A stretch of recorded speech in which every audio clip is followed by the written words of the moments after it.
Good afternoon, Jets Nation. Welcome to the Jude Jets Show. And the New York Jets lost to the Miami Dolphins 31-24. Let's get into the good and the bad from today's loss.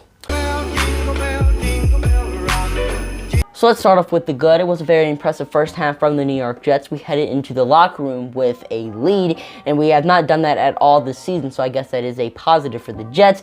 And, Zach Wilson was very accurate, was not making bad decisions. He was making a whole lot of good decisions. He was super accurate, so it was just a very impressive first half from Zach Wilson.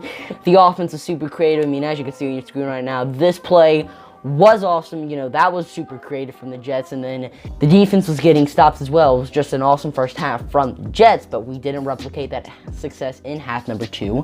Miami ran the ball all over us in the second half. Duke Johnson, who was on the practice squad before today's game, had 107 rushing yards and 2 touchdowns, most of them being in the second half, so that's just got to show you something about how bad this Jets run defense is. For the past 3 weeks now, we have given up a ton of amounts of rushing yards against the Eagles, 185 against the Saints, 203, and now against the Dolphins, 184.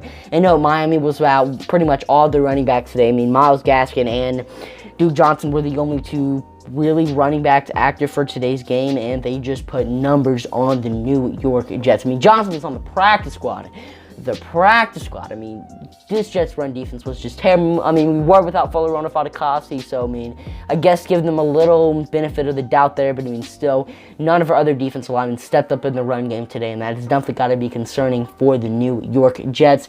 And the pressure from the Dolphins was just extraordinary in the second half as well. They really didn't bring any pressure on Zach Wilson. I believe they only sacked him 1 time in the first half. They sacked him 5 times in the second half. Zach Wilson couldn't even have thrown the ball away if he wanted to. Hell, he couldn't even have thrown the ball on the ground if he wanted to. The pressure was just that impressive from the Dolphins in the second half, and because it was that impressive, we couldn't score. The offense had 0 points in the second half after scoring 17 in the first.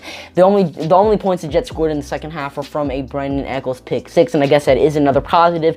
The Jets secondary did show up a lot today. Bryce Hall had clamps except for that 1 touchdown he gave up, which was kind of a bummer, but still, he had the pass breakup that gave the New York Jets the ball back.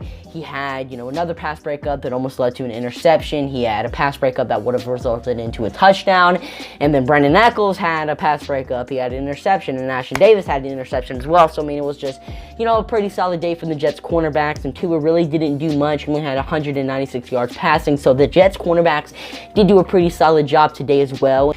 But still, the Jets defense couldn't find an answer for Miami in the second half, and that is what led to our loss. Next week, we go ahead and play the Jacksonville Jaguars, who lost to the Texans today. So hopefully the New York Jets can get our 4th win of the season against them.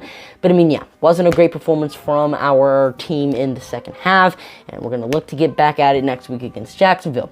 Well, I am your host, Jude Jets, signing off for now. See ya later.